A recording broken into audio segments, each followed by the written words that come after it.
Welcome to Daily Dose Radio, a 5-minute devotional podcast studying the Psalms verse by verse. Broadcast from the ever-beautiful Sharonville, Ohio, on the sunny side of Cincinnati. Hey, welcome back. You found it. This is Daily Dose Radio, your artisanal source for fresh Bible study, served up every day, 5 minutes a day, 5 days a week, studying the Psalms verse by verse.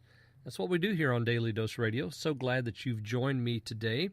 And today, you and I are going to look at Psalm 42, verses 1 and 2. We're going to look at Psalm 42 all this week, and then follow up with Psalm 43 next week. These two psalms kind of go together. If you look in the text of your Bible, you'll notice that there's not a title or an introduction to Psalm 43, and there's some elements in Psalm 43 that appear in Psalm 42, so it looks like that these two psalms were once written together or were placed together. So we're looking at Psalm 42, Psalm 43. This is the first psalm in the Bible, the first psalm in the Bible. This is the first psalm in Book 2 of the Psalms. How's that? That's a little more specific, isn't it? First psalm in Book 2 of the Psalms, Psalm 42. And it contains one of the most beloved devotional statements in the Psalms. Now, when we talk about beloved statements in the Psalms, I mean, you have to class, for example, Psalm 1, verse 1. That would be one of the most beloved statements. Psalm 23, verse 1, the Lord is my shepherd. That would be one of the most loved devotional sayings in the Psalms. But here's another one that is beautiful and it is poignant, and if you begin this verse, people would be able to complete this verse. That's just how well known and how loved it is. So let me read for you verses 1 and 2. As the deer longs for the brooks of water, so my soul longs for you, O God. My soul thirsts for God, for the living God. When will I come and appear before God? It's verses 1 and 2. And as you listen to me read that, you realize that, Dave, you're not reading the translation that I remember or recognize. No, that's my own. And, of course, again, my translation is not suitable for framing. I translate so that we can have something to read and compare to your translation. But you're reading that and you're thinking, wait a minute, isn't it as the deer pants for the water brook, so my soul pants for you, O God? Yeah, that's a real good translation of that.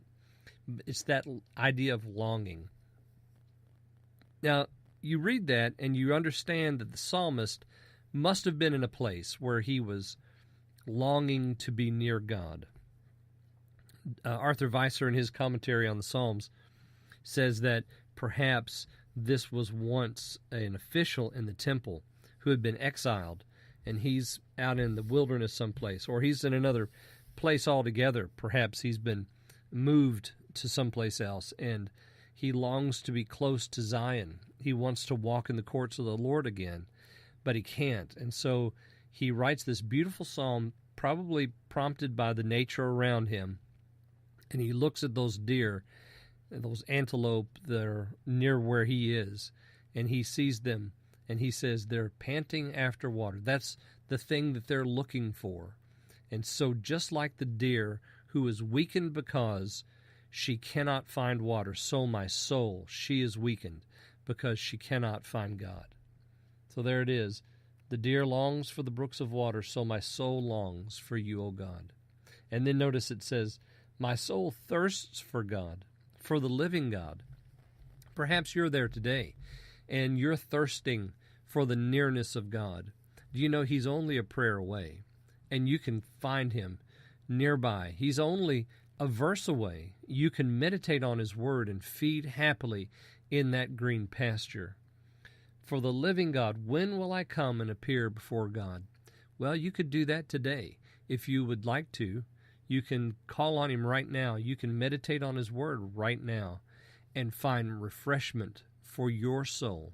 You won't have to say with the psalmist, my soul longs for you, O God. Join me again tomorrow, and we'll look at verses 3 and 4 on Daily Dose Radio. Thanks for listening to Daily Dose Radio. I'm David Smith. The music today has been performed by the Bluegrass Experiment. Thanks again for listening. I'll see you next time on Daily Dose Radio.